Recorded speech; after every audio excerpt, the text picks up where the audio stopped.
Republican operative Stuart Michael really let the GOP have it. You have to see this to understand exactly what is happening in the Republican Party. He is one who really hit all the nails on the head. Check this out, and then we'll go ahead and take it on the other side. This one, or this takedown, is necessary, but more importantly, this takedown is on point, and it's not meant to be difficult. It's just lays it out as it is. Check this out. What all of this after the election was about is evil. Yeah, and that's such a good point about the Muslim ban, because that was really, to me, that was the moment of that campaign where we had entered into a new world. It was just obviously the case that if you replace Muslim with another religious group, if you said, if a candidate for America, president gets up and gets, not a single Jew should set foot in this country. Obviously despicable measure and completely disqualifying from all public life. And Trump says it with Muslims, and it's not disqualifying. And so the die was cast then. But the straddling is the thing that Kevin McCarthy's trying to do. Yeah, I mean, look, this isn't unusual. How often have we seen people be silent in the face of evil, particularly ambitious politicians who think that they can manage this? I mean, this is 1930s Germany. Yeah, you know, South Africa had truth and reconciliation. Some of these people in the Republican Party want to have reconciliation without truth. It doesn't work. You have to call this out. You have to say, I will not be part of a party that mocks other religions, that is a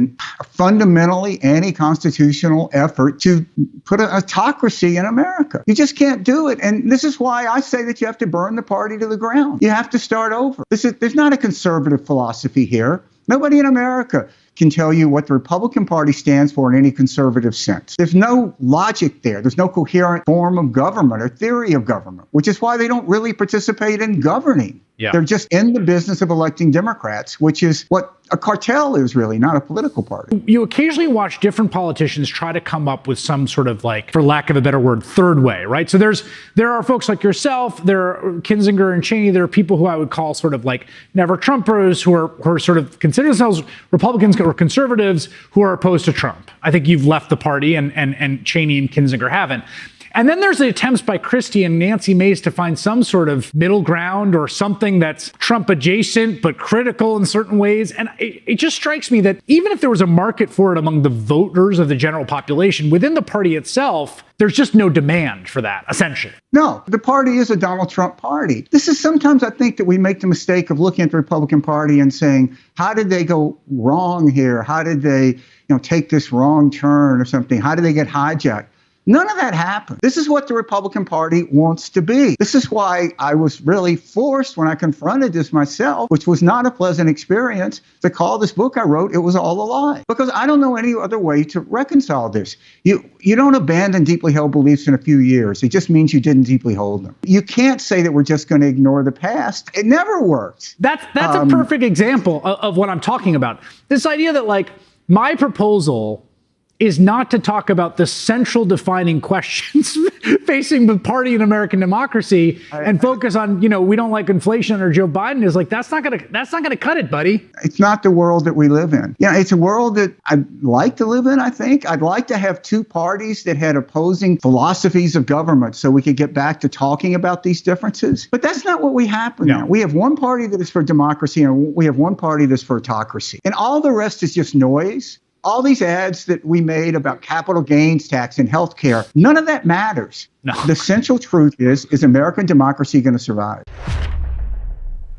That is prescient. One, can American democracy survive if the Republican Party, the party who wants to be who they are today, takes over?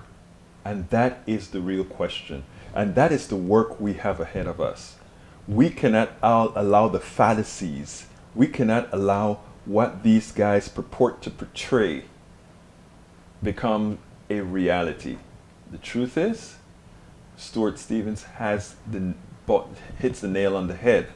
One, the party has to be burned to the ground. And that is figuratively, of course.